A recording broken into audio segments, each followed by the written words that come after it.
دیکھیے نبی اکرم صلی اللہ علیہ وسلم پر نبوت کا خاتمہ اور اختتام یہ ہمارے ایمان کا جزو لا ینفک ہے، اسے ایمان سے علیحدہ نہیں کیا جا سکتا، امت مسلمہ کی تاسیس کی بنیاد ہے۔ لیکن اس ختم نبوت کے دو پہلو ہیں۔ ایک پہلو وہ ہے جس سے ایک بہت بڑا قانونی، فقہی، شرعی حکم ملتا ہے، فیصلہ ملتا ہے، وہ بہت اہم ہے، بہت اہم ہے، بہت اہم ہے۔ اسی لیے اس پر علماء دین نے، ہمارے اسلاف نے رحمہم اللہ بڑی کوشش صرف کی ہے، محنت صرف کی ہے، بڑی جد و جہد کے ساتھ اس نقطے کو انہوں نے خوب واضح کیا۔ دوسرا پہلو جو ہے وہ زیادہ تر کہا جا سکتا ہے علمی پہلو ہے، اور اس سے کوئی فقہی حکم مستنبط نہیں ہوتا۔ البتہ نبی اکرم صلی اللہ علیہ وسلم کا جو مقام اور مرتبہ ہے انبیاء اور رسل میں، اس کی اصل اساس واضح ہوتا، آپ کی فضیلت کی بنیاد کیا ہے یہ معلوم ہوتا ہے۔ تو اس اعتبار سے تو اہم تر بات ہو گئی، لیکن چونکہ یہ ایک علمی بات ہے، اس میں کوئی فقہی پہلو نہیں ہے، لہذا اس پر توجہ کم ہوئی۔ اب آئیے وہ دو پہلو کیا ہیں۔ لفظ ختم کے اندر ہی وہ دو پہلو موجود ہیں۔ اردو میں بھی عربی میں بھی یہ لفظ دو معنی میں مستعمل ہوتا ہے۔ ایک یہ کہ کوئی شے پہلے تھی اب نہیں ہے، ختم ہو گئی، آٹا ختم ہو گیا، پیسے ختم ہو گئے، ایک چیز تھی اب نہیں ہے، اختتام یا خاتمہ ہو گیا۔ اور دوسرا پہلو یہ ہے کہ کوئی شے تدریجاً ترقی کر کے مکمل کر دی گئی۔ اس کو طالب علم کہتا ہے، اسکول کا لڑکا، میں نے اپنا کام پورا کر لیا، میں نے اپنا کام ختم کر لیا۔ آرمی میں ہوتا ہے، کسی گروپ کو کوئی خاص اسائنمنٹ دیا جائے تو اگر کامیابی ہو جائے وہیں سے فون پر وہ اپنے کمانڈر سے کہتا ہے مشن اکمپلشڈ، جو ہمارے ذمے فریضہ عائد کیا گیا تھا وہ ہم نے پورا کر دیا، ختم کر دیا۔ یہاں ختم سے مراد کیا ہے؟ تکمیل، کسی شے کا تدریجاً ترقی کرتے ہوئے اپنے نقطۂ عروج کو پہنچ جانا، کلائمیکس کو پہنچ جانا، کامل ہو جانا۔ اب دیکھیے جو پہلا پہلو ہے کہ پہلے نبوت تھی اب نہیں ہے، اس سے جو قانونی اور فقہی اور شرعی بات نکلی کہ حضور کے زمانے میں یا حضور کے بعد صلی اللہ علیہ وسلم جس کسی نے دعویٰ نبوت کیا وہ کافر، چاہے وہ بڑا موحد ہو، نمازی ہو، روزے دار ہو، تقویٰ کا ڈھونگ رچائے ہوئے ہو، عالم ہو، فلسفی ہو، کیسے باشد، جس نے دعویٰ نبوت کیا وہ کافر، ملت اسلام سے خارج۔ اور جس نے اس کی تصدیق کی مصدق وہ بھی گیا کافر، مرتد، واجب القتل۔ اگر اسلامی ریاست ہو اور پہلے وہ مسلمان تھے، یہ اور بات ہے، پہلے کوئی یہودی تھا اب عیسائی ہو گیا ہمیں اس سے کوئی غرض نہیں، کوئی ہندو تھا اب عیسائی ہو گیا ہمیں کوئی غرض نہیں، پہلے مسلمان تھا اور اب وہ غیر مسلم ہو گیا، وہ مرتد ہے، واجب القتل۔ تو یہ چونکہ معاملہ جیسا کہ میں نے آپ کو بتایا بہت اہم ہے، اس پہلو پر علماء نے بہت توجہ صرف کی ہے۔ البتہ اس کے بارے میں ایک بات جان لیجئے کہ قرآن مجید میں جو اس کی دلیل ہے، اکثر و بیشتر علماء صرف ایک آیت دلیل پیش کرتے ہیں، میں آج اس کی ساتھ ایک دوسری دلیل بھی آپ کے سامنے لاؤں گا۔ آپ نے ختم نبوت کے موضوع پر خطبے سنے ہو، تقریریں سنی ہو، جمعوں میں خطاب سنے ہو، آیت وہ ایک ہی ہے، ما کان محمد نبا احد من رجالکم ولکن رسول اللہ وخاتم النبیین۔ محمد صلی اللہ علیہ وسلم ہے مسلمانوں تم میں سے کسی مرد کے باپ نہیں ہے، بیٹیوں کے تو باپ ہیں، لڑکیوں کے تو باپ ہیں آپ، بلکہ وہ اللہ کے رسول ہیں اور نبوت کو ختم کر دینے والے ہیں۔ اب یہ اس کی تشریح ہے کہ اس کا ختم نبوت سے کیا تعلق ہے، کیونکہ عرب میں ایک روایت تھی، ایک تو منہ بولا بیٹا بنا لینا، یہ روایت تھی، پھر اگر اس منہ بولے بیٹے کا انتقال ہو جائے یا وہ اپنی کسی بیوی کو طلاق دے دے تو اس کی بیوی حرام رہے گی اس باپ کے اوپر، منہ بولے باپ پر، وہ اس سے نکاح نہیں کر سکتا۔ قرآن ان دونوں قانونوں کو توڑنا چاہتا، ایک تو یہ کہ منہ بولا باپ میں کوئی ہے ہی نہیں، ختم معاملہ۔ یہاں تک کہ زید ابن حارثہ کو جنہیں حضور نے اپنا منہ بولا بیٹا بنا لیا تھا اور لوگ زید ابن محمد کہنے لگے تھے، ان آیات کے بعد اس کو دوبارہ زید ابن حارثہ بن گئے ہو۔ نمبر دو یہ کہ حضرت زید سے حضور نے اپنی ایک پھوپھی زاد بہن کی شادی کرائی، حضرت زینب بنت جحش، وہ خود بھی پسند نہیں کرتی تھی، اس لیے کہ حضرت زید جو غلام رہ چکے تھے، اور یہ عرب میں کم تر درجے کا آدمی رہتا ہے جو کبھی غلام رہا ہو، چاہے پھر وہ آزاد ہو گیا ہو، لیکن وہ بالکل آزادوں کے برابر نہیں ہوتا۔ اور یہ ظاہر بات ہے بنی ہاشم کی خاتون تو یہ سمجھتی تھی میرا کفو نہیں ہے، حضور نے کہہ سن کر شادی کر دی، لیکن اس کے بعد یہی ہوا کہ حضرت زینب جو ہے، جو ادب یا جو عزت کرنی چاہیے تھی اپنے شوہر کی، وہ نہیں کر پائی۔ ظاہر بات ہے کہ وہ طبیعت کے اندر سے وہ بات تو نہیں نکلتی نا۔ تو حضرت زید نے مجبور ہو کر کہا کہ میں تمہیں طلاق دیتا ہوں، طلاق دے دوں گا۔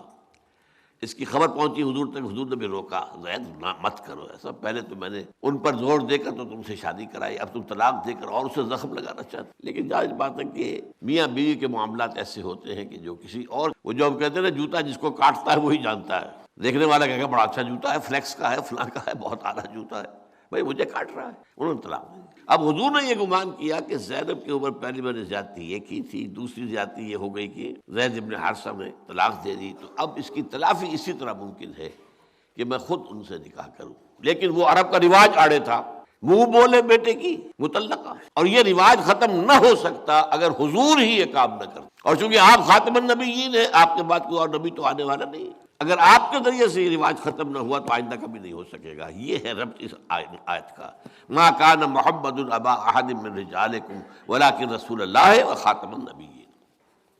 اس میں ایک اور آیت کا حوالہ دیتا ہوں، البتہ اس آیت کے بارے میں دو باتیں میں عرض کروں گا آپ سے۔ اس میں ایک لفظ جو آیا ہے خاتم، اس کی دونوں قرأتیں ہمارے ہاں مصدقہ ہیں، خاتم بھی خاتم بھی۔ اس آیت میں نے پڑھا خاتم النبیین، لیکن قرأت آپ کو معلوم ہے 7 قرأت 10 قرأتوں میں خاتم بھی ہے، اور خاتم کے معنی مہر کے ہیں، اور مہر کے بھی 2 کام ہیں۔ ایک مہر تصدیق ہوتی ہے، کسی چیز کے اوپر آخری جو اتھارٹی تھی اس کی مہر لگ گئی، ٹھیک ہے بھائی۔ ایک یہ اس کا معنی ہوتا ہے کسی شے کو ختم کر کے مہر لگا دینا۔ ایک خط ہے، شاہی فرمان تھا، سیکریٹلی کہیں جانا تھا، وہاں اس خط کے لفافے کے اوپر مہر لگ جاتی تھی تاکہ کوئی ایلچی درمیان میں اس خط کو پڑھ نہ لے۔ خط کو پڑھنے کا کوئی راستہ اس کے سوا ممکن نہیں کہ مہر توڑے، تبھی تو اندر سے نکلے گی۔ لہذا یہ معاملہ وہ ہے جس کی بنا پر قادیانیوں نے ہمارے ہاں اور ان کے جو مبلغین ہیں، چونکہ ان کی بڑی ٹریننگ ہوتی ہے، بہت سکھا پڑھا کر انہیں میدان میں ڈالا جاتا ہے، ایسے ہی نہیں۔ تو ہمارے ہاں اچھے اچھے لوگوں کو وہ ان بحثوں میں الجھا کر اور اس معاملے کو ان کے لیے قابل قبول بنا دیتے ہیں۔ نبیوں کی مہر ہے، بس جو بھی نبی آئے گا آپ کی مہر سے آئے گا، یہ مطلب ہے اس حوالے سے۔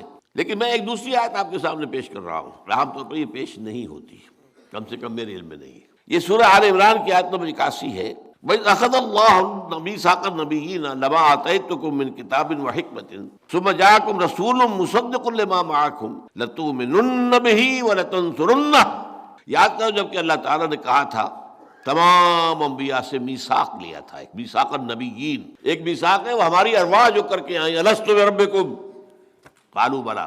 اب ان میں سے جن جن کو نبی بننا تھا ان کی ارواح بھی تو تھی نا، ان سے ایک علیحدہ میثاق لیا گیا، کیونکہ یہ سلسلہ نبوت چلنا ہے، آدم پہلے نبی ہوں گے اور پھر بے شمار نبی آئیں گے، تو یہ عہد لے لیا کہ دیکھو جب تم میں سے کسی کے پاس میری ہدایت آ جائے، دین آ جائے، پھر ان کے تمہارے بعد کوئی اور نبی آئے، کوئی اور رسول آئے، تو تم یہ اپنی قوم کو آگاہ کر کے جانا، اس سے عہد لے کر جانا کہ ان کی مدد کریں گے، اس پر ایمان لائیں گے، اس کا ساتھ دیں گے۔ یہ نہیں کہ بس ایک لکیر کے فقیر ہو گئے، ہم نے تو ایک کو مانا ہوا ہے، اب جب نہیں مانیں گے۔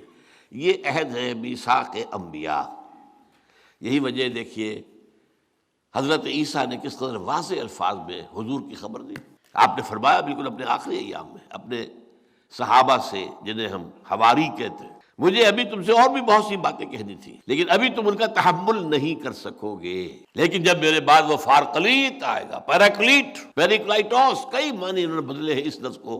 یہ لفظ جو ہے عیسائیوں کے اور ان کے علماء کے حلق سے اترتا نہیں ہے۔ اصل معنی اس کے ہے وہ جس کی بہت تعریف کی جائے، محمد صلی اللہ علیہ وسلم، لیکن یہ محبت کہیں ہمارے حلق سے نیچے نہ اتر جائے تو انہوں نے بات پھیرا ہے اسے کافی، لیکن یہ کہ اس کے علاوہ کوئی اور بات سمجھ میں آئی نہیں سکتی کہ اس پیشن گوئی کا مصداق کون ہو سکتا ہے صلی اللہ علیہ وسلم۔ اب ہم دیکھتے ہیں کہ حضور نے تو خبر نہیں دی، یہ منفی دلیل ہو گئی۔ اگر آپ کے بعد نبی آنا ہوتا تو آپ ہمیں بتا کر جاتے، بلکہ آپ صحابہ سے عہد لیتے، تو ایسی کوئی دلیل موجود نہیں۔ اس کے برعکس اجماع ہے پوری امت کا، پوری امت کا، پوری امت کا، اور وہ اجماع شروع ہو گیا حضور کے دور میں۔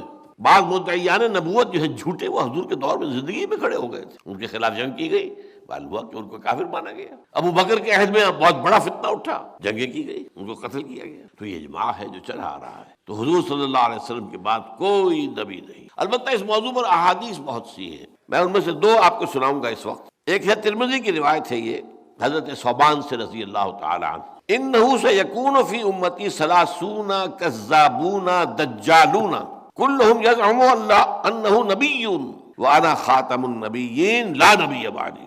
میری امت میں سے اور بیشتر اور اٹھے ہوں گے دنیا میں، کہاں کہاں کتنے کتنے اٹھے ہوں اللہ جانے۔ جیسے مورمن ایک فرقہ ہے عیسائیوں کا، اس کا آغاز کرنے والا جو تھا اس نے نبوت کا دعویٰ کیا تھا، تو وہ مورمنز جو ہے عیسائیوں میں وہی کچھ ہیں جو ہمارے ہاں قادیانی ہیں۔ لیکن حضور نے کہا میری امت میں سے یکون فی امتی 30 کذابون، 30 ایسے جھوٹے اٹھیں گے جن میں سے ہر ایک کا یہ گمان ہوگا کہ وہ نبی ہے اللہ کا، وانا خاتم النبیین لا نبی بعدی، اور میں خاتم اب یہاں خاتم کے ایک معنی معین ہو گئے، یہاں ختم کرنے کے معنی ہے کہ میرے بعد نبوت نہیں ہے۔ دوسری حدیث ہے لا تقوم الساعة حتى يخرج ثلاثون دجالون كلهم يزعم انه رسول اللہ، یہ ابو داؤد کی ہے حضرت ابو ہریرہ سے رضی اللہ تعالی۔